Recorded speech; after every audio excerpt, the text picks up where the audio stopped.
rewarding people to play your game is a fool's game. Do you think that you were like kinda a bit too early, and now that like market switched more towards that meta and like people leaning more towards like paying to enter stages and potentially get rewarded? No game developer ever would be crazy enough to gate every single experience behind a microtransaction.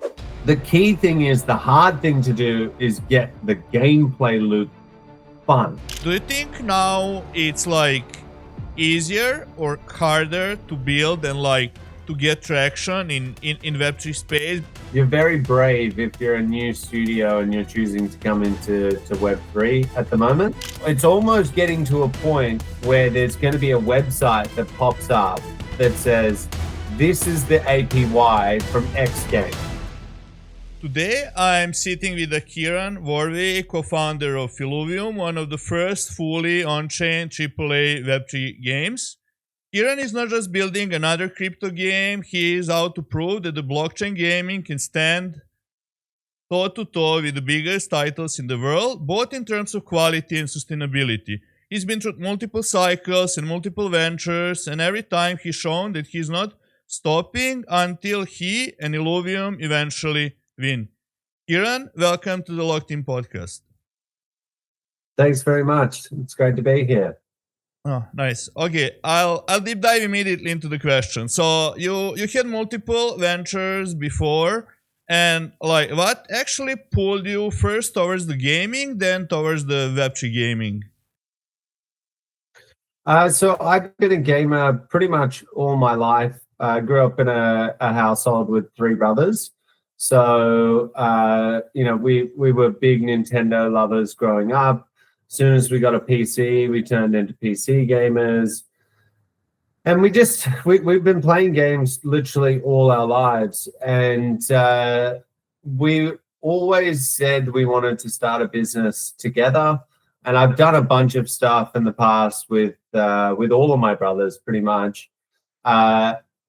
But we always said it would be really cool to start a gaming studio, and our dad was convinced that that's what we were going to do. And a whole bunch of life happened, and I was doing other things. I wasn't in crypto anymore, and 20 years of business later, and I saw this big opportunity in crypto gaming. And it just aligned. I'd been in crypto back in 2016 or like late 2015. So I'd had exposure. I understood the industry. I knew how like the communities worked, and I knew how to get investment and interest and build up, this narrative. And so I thought, let's do it. You've been thinking about starting one of these for a long time. This is the perfect opportunity. Everything seems to be in the right place. Let's do it. So we just jumped in. Yeah, it's nice when you have opportunity to merge something that you love and something that can bring you financial returns, right?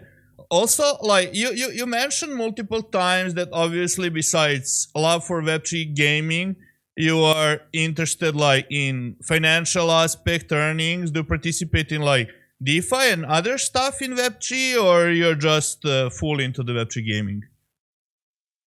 No, I actually started by investing mainly in DeFi, but NFTs. I was very early in like Axie and Sandbox and a couple of other ones.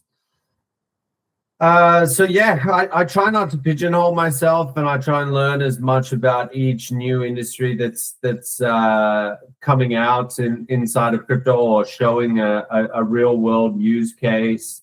I love what's happening with AI at the moment, and the movement with AI agents. So yeah, I try and keep my finger on the pulse when it comes to rising categories. Put it that way. Yeah, nice. Specifically, like for the Illuvium, when we spoke, you mentioned that you can see increased traction now from the people. What would you say is the main reason why did it happen? Oh, right. Probably the IPL, our pro league, which launched about 6 months ago now. There's big prize money up for grabs there, and also just making Arena a really, really good game. You know, I play it a few times a day, just to have fun. You know, I love getting in there. I don't really care about the rewards that we have or anything like that. I just like having fun, and it's a really good game. And we spent about 6 months putting proper amounts of polish into it. And so I think players are really appreciating the depth that we've gone to when it comes to Arena. But the biggest thing that people are waiting for is the MMO. You know, people are finally starting to get hyped up about that, and I think that's what people are waiting for. Yeah, I saw the prize pool is like 250K or something like that. Pretty big prize pool. So do you feel, for example, that in general in Web3 gaming we lack like tournaments, these competitive level games and this stuff, and it's often like the games are not like skill based, but they go more for like either like pay to win routes, either routes that you need to play like 24/7 in order to position to the leaderboard. So what are your thoughts on that? Yeah, so it's a little bit different in that there's leaderboard rewards where you need to grind basically, you know, 5-6 hours a day. That's what other people are doing to get those rewards, which is fine, and there's people who are willing to do that. But I think that the thing that people like about the IPL is, as long as they qualify, they're able to win these tournaments, and they're only like a 5 hours and 5 hours. So you're playing 10 hours over 2 days versus 50 hours in a week, right? And so there's two different, and you can make, you know, there's a $2.5 grand tournament, there's a $5 grand tournament, there's a 10 grand tournament. There's a lot of events happening. So you don't have to put in crazy amounts of grind like in most crypto games to make money. If you've got the skill level there, then you can go and make a bunch of money on different events. Yeah, I realized that by myself regarding the Arena. It's not easy to learn, and like the skill gap between like the top players and somebody like that just started playing is pretty big, which I think is a good thing in the long term. So like do you think, for example, like for the Illuvium, that regarding some stuff like paying fuel to enter stages, I'm speaking about Overworld, do you think that you were like kinda a bit too early, and now that like market switched more towards that meta and like people leaning more towards like paying to enter stages and potentially get rewarded?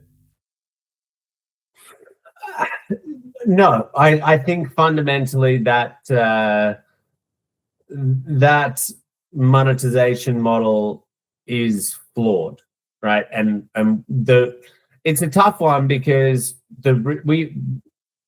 no game developer ever would be crazy enough to gate every single experience behind a microtransaction, which is effectively what we did, right? Every time you go to the overworld, it costs you money. You can go and collect things, and away you go. The reason we put a microtransaction there was to stop bots, which funnily enough didn't stop the bots. It just increased their cost base, right? For going and extracting.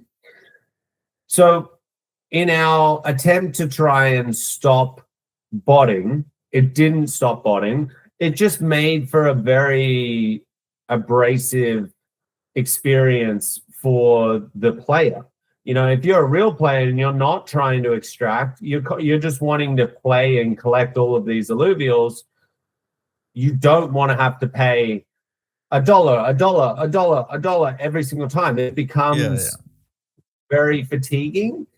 And that's what happened. And so whether or not people, I still think there is room for the type of game which is trying to financialize everything inside of the game, right? It's about we extract money from you and then we give you a little bit of money back, right? Like that's the typical Web3 game.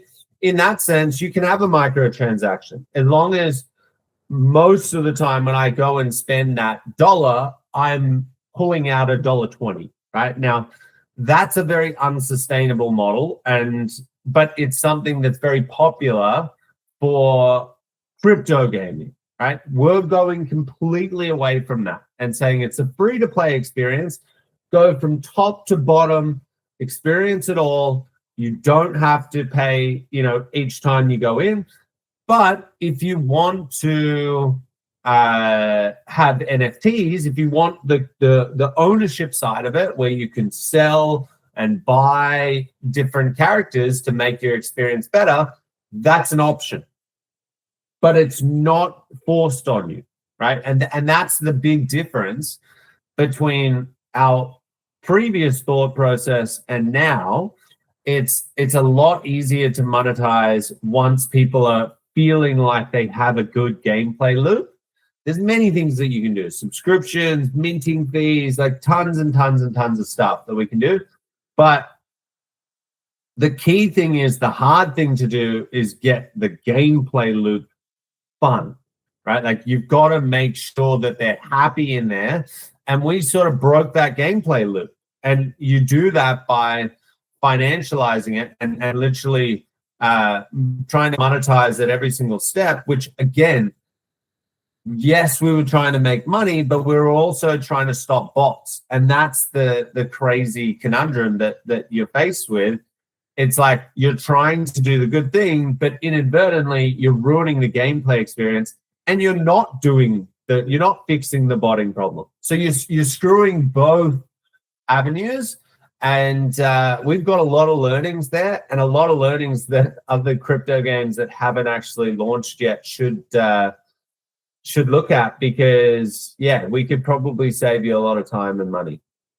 Yeah, I saw you were explaining exactly this one of your last tweets, that games either need to lean fully like towards Web3, right, or they need like to make like the seamless experience for Web2 audience. Yeah, I fully agree. Like regarding the bots, like I have one idea, and like I saw this very few games actually implementing it. They either impose like high fees, but I think like, for example, for the botting, you need like to make returns smaller for the people that are extracting assets within the game. And I feel like you can like maybe allow people to withdraw 20 to 50% in comparison to the people that are reinvesting the money within the game.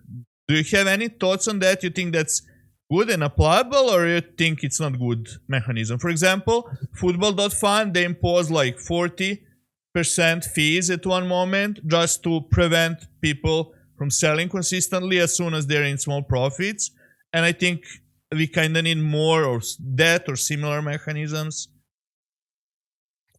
The reason why I say going down the path of rewarding people to play your game is a fool's game, right? Like it's not sustainable, right? And the other problem that we have, and this is the double-edged sword, where literally every single game in this space is doing it.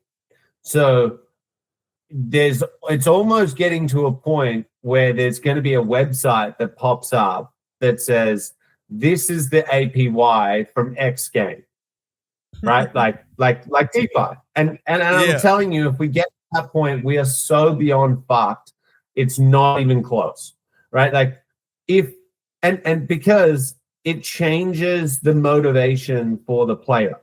It changes. And I don't care what anyone says.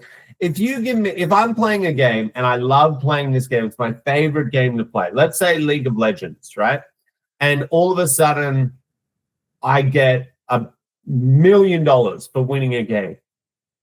Do you think I'm going to have fun the next game if they don't give me $1 million? I'm going to be like, oh, and same game that I love, that I've played for 10 years, the minute you add in a financial reward like that, whether I like it or not, you're changing the psychology deep down inside of that human, and they're going to, maybe I can brush it off and say, well, that was some weird anomaly, one time riot sent me $1 million and that's not normal. But if you train the person to say like, hey, this is normal now, I don't care about the game anymore, because the fun part is earning money. And for a lot of people, not all, but a lot of people, the minute they realize they can earn more money, that's a pile of fun, right? Like that's a pile of dopamine that is building up.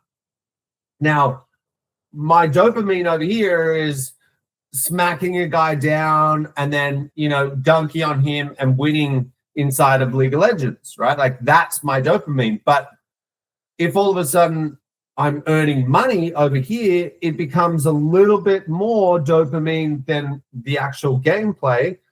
I'm done. I'm only thinking about the money now, and it screws the experience. So when you've got a situation where every single crypto game is doing this, right? Literally every single one. You look at any new game that launches, all the content creators, they're not saying, look at me one-shot this character. They're saying, look at me earn 1K. It's fundamentally screwed, right? And so I joke about it by having this website that shows the game's APYs. That's all people are caring about in this space now. And it's how much money can I make, and how little work does it feel? That's what, because everyone is treating, anyone who's trying to make money out of games, you're treating it like work. Whether you believe it or not, you're treating it like work. And so which one feels like it's less real work than the other is basically where we're at. And that's the best that we can do, which is completely fucked. You're not going to get someone spending money if you do that, right? If they're not thinking, if I spend this dollar, if I get $1.20 back, that's what you create over here. Whereas over here, they're in La La Land, they're in space, they're thinking, whoa, this is the best experience ever. I'm having so much fun. My friends just bought this suit. Now I need to buy this suit. It's $100. I don't give a fuck. My friends got it and I want it. Like that's what gaming was. And you're going to get $100 out of this person versus $1 out of this person. It's just, this is the path to go down. We need to move towards this as an industry. Yeah, and it's funny to me that these barriers for earning are like super low. And it's funny to me that you brought up League of Legends. Since I'm from Serbia, I played League of Legends competitively, and I actually switched to elo boosting people for money, and I earned good amount of money since I was like the second in the world that actually started doing that. But when I tried to play competitively again, it was literally impossible to me, like it was very difficult when you adopt one type of the mindset that you consistently bait people because they're not at that level. Then when you try to apply it versus better players, it's literally impossible. And it led to the point exactly what you said, that at one moment I kind of lost the passion for the game in the end, just because of that, and like not being able to return to the skill level I was at initially. Yeah, you had one tweet where you said like, the moment a game starts paying you just for playing, it stops feeling like a game. At Illuvium, the goal isn't to make you play for tokens, it's to make you play because you actually enjoy it. The economy is there to amplify the experience, not define it. Yeah, that's a very good one. So, for example, like you made a good progress with Arena, and you are working on like developing Overworld. Like, since they're completely two different genres of the game, do you feel like the audience will be different? Do you feel it's advantage or disadvantage for building like two different styles of the game? There's some crossover there with our audience, but they're very, very different player bases. Right? The people that want to go into an open world RPG, MMO style of game and collect things and progression, very, very different to the skill-based players that we have in Arena. There is, again, there is some crossover, but yeah, they're distinct, and the market size is I would say probably 100 times larger in Overworld than it is Arena. Yeah, that's huge difference, you know. But you're thinking that it's easier to also onboard players into the Overworld in comparison to Arena, or no? Yes, I think so. Just generally, I think MMOs get a lot of participation. Whether or not you can retain those users or not is a different story. But yes, I feel like FOMO, excitement, hype is much easier to drum up with Overworld. There's a lot of nostalgia there from creature capturing in Pokemon, and there's a lot of nostalgia from games like EverQuest, World of Warcraft. And so if you can make the hybrid of creature capture plus that sort of like WoW type progression, then yes, people love that. They resonate with that. And yes, there's more competition on that side of things in that genre, but it's just such a bigger market than what an auto battler is. It's not even funny. Yeah, makes sense. So you mentioned that like if you had to pick one, you would pick Overworld, obviously because of the reasons you mentioned. I saw like the new gameplay. It's like way more dynamic, way more dangerous. Did you thought, for example, of like building Illuvials as like bosses, so like people would like, for example, like resonate more with like skills, spells, and connect with Illuvials in that direction? I know that you mentioned that there will be like guilds later on. I think this is also a big thing. There will be like bosses. So how do you intend to implement that part? And yeah, so you can try and attempt to take down a boss solo, or you can do it in a team.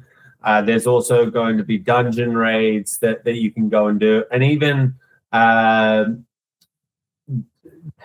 world events, right? Where Leviathans breach the domes, and everyone's got to jump in to try and take down the big monsters. Yeah, there's a lot more dynamic feel to the combat. It's obviously going from an auto battler into standard sort of RPG combat, and it's faster. There's a lot of spells that you have, a lot of abilities. Your Illuvial is also able to do his Omega as well, and get involved in the fight, and it's multiplayer as well. So it's carnage. There's a lot of stuff going on. Controlled chaos is how I would like to describe it. When you're playing, you want to feel like you're in control, but you also want to feel like, whoa, this is kind of chaotic and there's a lot of shit going on, but I like it. Yeah, and consistently new excitements, and do you intend to add more Illuvials? I think you're at around 200, right? There's 205. We do plan on adding more Illuvials. They will come in set 2. And the exciting thing about that is once set 2 comes out, you'll never be able to capture that original set again. Oh, that's interesting. Yeah. And we kind of connected when I mentioned to you like the complexity of Illuvium. How do you plan like to address that, especially in the overworld? I mentioned like it would be good to have something like add-ons for that people use kind of in World of Warcraft and these things, to know where they should go, especially for the people that are like new to the game. I feel that it was very difficult to learn in the past, and I heard like similar experience, especially because of the fuel consumption, as we spoke earlier. Like people are always trying like to min-max, right, to get as much resources, Illuvials as possible from each instance. So how do you plan to address that? Yeah, so we're removing that, like even that in itself, because you've paid, you want to bring, like, just naturally you want to extract more than what you put in. You know, you put in $1, you want to bring out $1.50, right? Like that's just in your head. None of that will exist in the new Overworld, and we're building out the tutorial to be even longer and more in depth. So there's a lot of learnings that you get from initially going into the game. But again, instead of feeling like, oh, I better get something out of this immediately because I've paid money, you're not going to have that feeling, at least not to start off with anyway, right?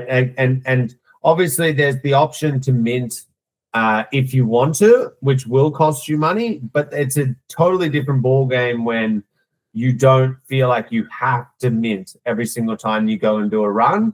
But it's a totally different game. Instead of it being, I'm going to go pick up as much loot as possible, and that's all you're caring about, loot being the Illuvials in this case, it's more about progression and going from 0 to 60 and then playing in the expansions to go even higher. It's about getting your Illuvials up in levels. It's about learning new abilities, changing your classes. It's about beating bosses. Yeah, there is loot involved in terms of like unique armor pieces, unique weapons, stuff that can drop, but it's more the social connection that you're getting mixed with progression, right? So that feeling of achievement and moving on through, not just I need to go and make money and collect Illuvials and then go sell them. Collect Illuvials, go sell them. It's so much more in depth now.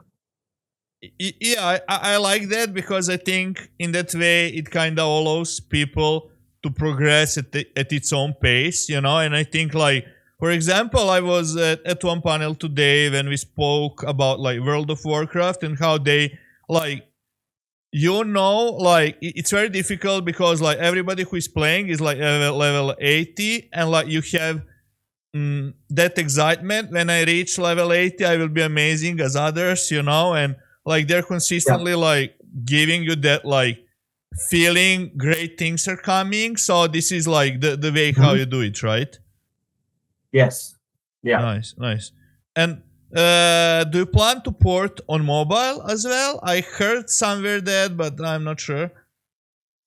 For Arena, yes. For the MMO, no. Oh, okay. And is there anything else regarding the game that I haven't like asked you about the features and these things? I don't think so. I mean, there's probably there's always more, but no, I think that's good. And for example, like, do you think now it's like easier or harder to build and like to get traction in Web3 space, because like sentiment of Web3 gaming is down, so it means like less competition, right? But it's also less interested players. How do you feel about it? Oh, massively. And if you're very brave if you're a new studio and you're choosing to come into Web3 at the moment. But I wouldn't become despondent if I was a new developer, you know. And I think about this myself, right? If I was coming into this space, I would be coming in with the exact same thought process that I did 5 years ago. There's just no good games. If you enable a good game and with some funnily enough, I'm going to play this. I can't remember Ymir or Year. Yeah. It was released today. Yeah, I saw it as well. It looks very good. Yeah. Yeah, I'm gonna try that out. So when I say there's no good games, I mean like there's been no standout hit yet, and so I feel like if that comes, if something, here's the deal, right? If something was going to be a standout hit, regardless of any technology. Just raw, a new gameplay, a new game drops, and it's like Rocket League. You know, it's just people fucking love it. Brand new concept, all that kind of stuff. Like, boom. If that comes out, and it's got just as much chance of that being a Web3 studio or a Web2 studio, right? Like, just hands down the actual game. Then on top of that, you enable ownership. So some of the things inside of that game are NFTs and they're tradable. It will go ballistic. We just need that game first, right? And that's what we want Overworld to be. And when that happens, it's going to be crazy. Not just crazy in terms of like the players feel like they have agency. It's going to be crazy in terms of like the revenue that's generated from this. So no, I think, you know, still looking in, I would be confident. I would say, well, they just haven't done what we've done. And so there's still a lot of room here. But yeah, it's definitely a lot harder than what it was 4 or 5 years ago. Yeah, I expect exactly what you said. Like, when something great comes out, like the whole player liquidity will like switch towards that and will sustainably switch towards that. Now everybody is switching towards API, as you said, right? And returns, you know, but that's not like long lasting, right? And do you think, for example, like when it comes to the ownership NFTs, that will be like in the like next 5 years, the thing that will go across like more games, maybe some Web2 games that are mainstream switching towards that model, or no? 100%. Yeah, I definitely do. You know, it got a bad rap.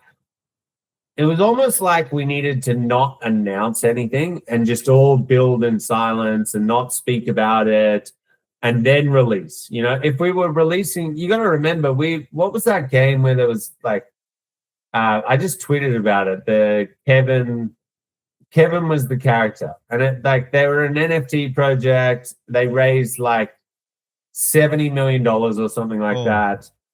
Let me just quickly look it up. Hold on 1 sec. I think they made a comeback or something. Pixelmon. Okay. Yeah. I heard. I never played it. Yeah. Pixelmon, like some shit like that happens. $70-80 million they raise.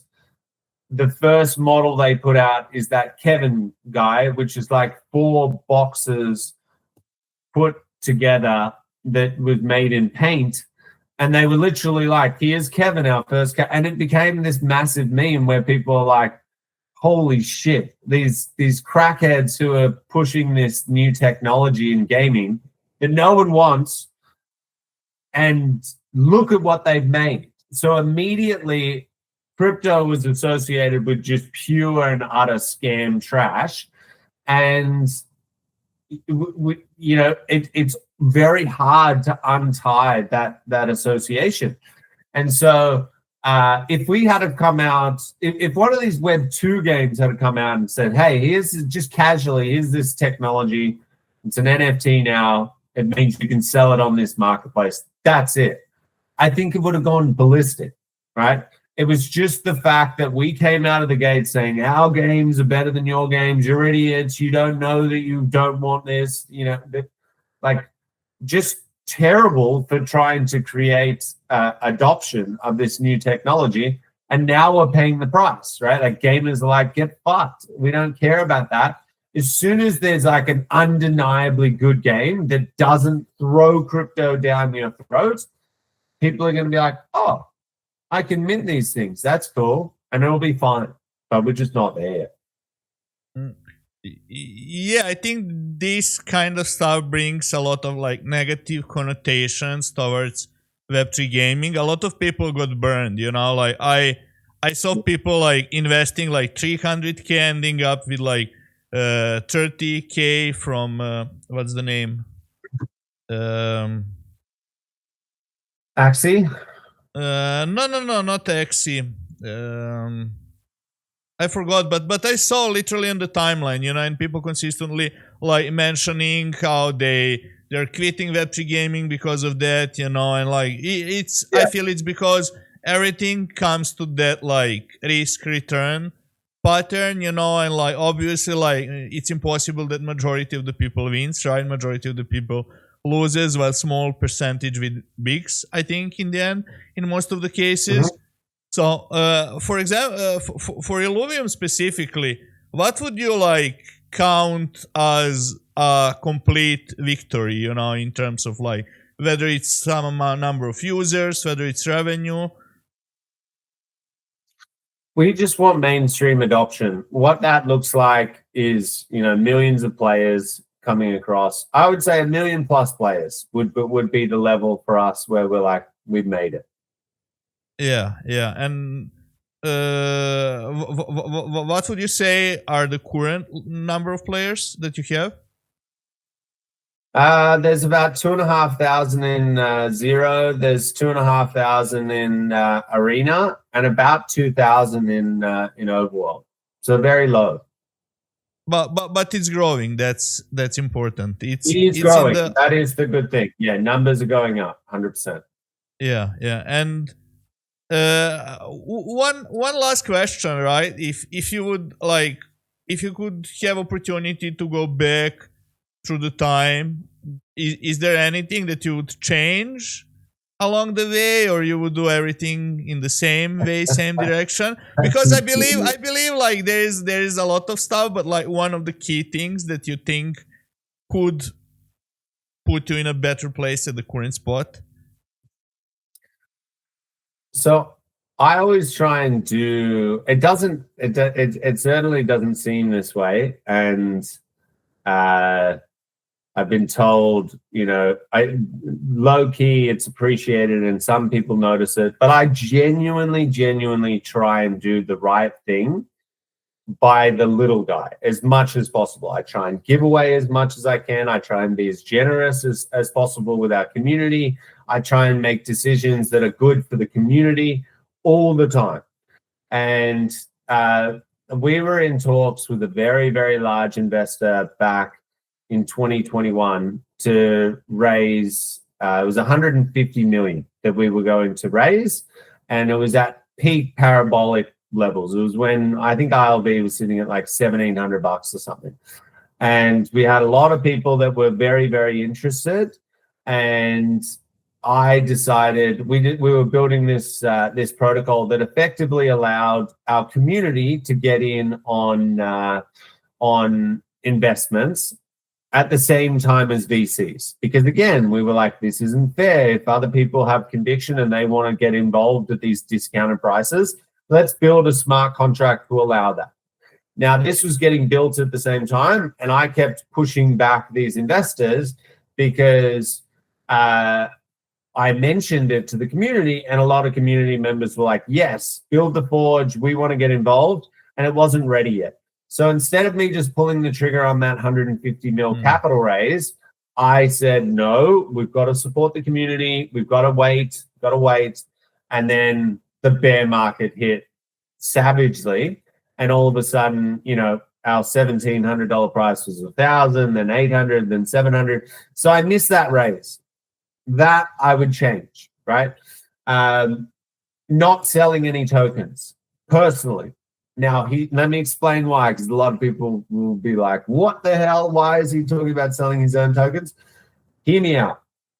If I had sold tokens at the peak, right? Let's say at $1,000, I decide to sell some tokens.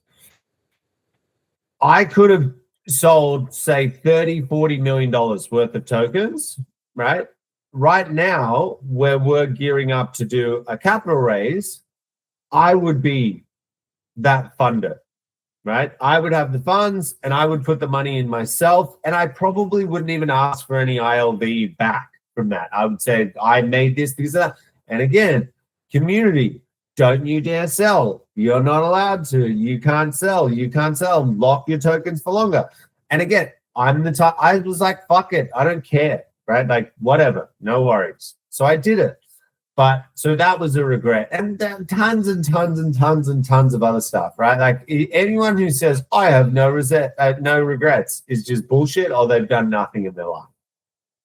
Yeah, I think in the Web3 space and in general in having your own business, it's impossible to end up without any regrets. And like in crypto, I realized that in general, like you need, whatever you're doing, you need to be like super fast, right? Like because opportunities are like running away like very quickly. Just one question, like regarding the community, you know, like I know there was like a lot of criticism like from different people, you know. How do you deal with that and like stay, you're like super motivated, super optimistic, so how do you handle that? It's tough, and it does grind on you after a while, but I get it. I would be just as pissed off if I was a community member. I literally would. And so when someone is hurling abuse at me and saying, you know, what are you guys doing? You're idiots. You don't know what, you know, blah, blah, blah. The insults are everlasting. I get it. And I use that as motivation to say, you are a dumbass. Like, how did you let yourself get into this position? We need to run it back. It motivates me because it's the fire beneath me. And also the people are like, they can't do it. You say to me, I can't do something, and I will fucking prove you wrong. Every single time I will prove you wrong, or I'll die trying. And that's where I'm at, right? And now this is at a much grander scale where I've got tens of thousands of people saying he can't do it, he won't do it, they won't do it, they're not going to do it, they're going to fail. That is like, anyone who knows me and like really knows me, just say that to me and see what happens, right? Now, I don't know if that's normal or whatever, but proving people wrong is a huge motivation. Making it back for people is a huge motivation. Like being able to say, like, see, we went into, like, wasn't easy. We had to go through 4 or 5 years of hell, but we got back there, right? Like the feeling of going back to those people and saying, like, we did it for you. That's a huge motivation. And then personally, I want financial freedom myself. I want my family to, you know, be in a house and all of that kind of stuff. And so that's what motivates me. And it's really not that hard. You know, I have some down days, but it's kind of funny, right? Like a down day doesn't last more than a day. But they're horrific, right? Like they're horrific dips where you just, like that flash crash the other day, I was just sitting there and I'm like, what the fuck? Like, and I was really down. Like my wife was like, oh, you're not really talkative, you're not paying attention to our baby or whatever. Like it's down in the dumps. And then I started even getting angry.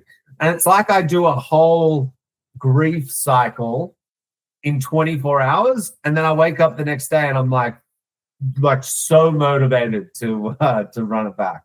So I don't know. That's what happened.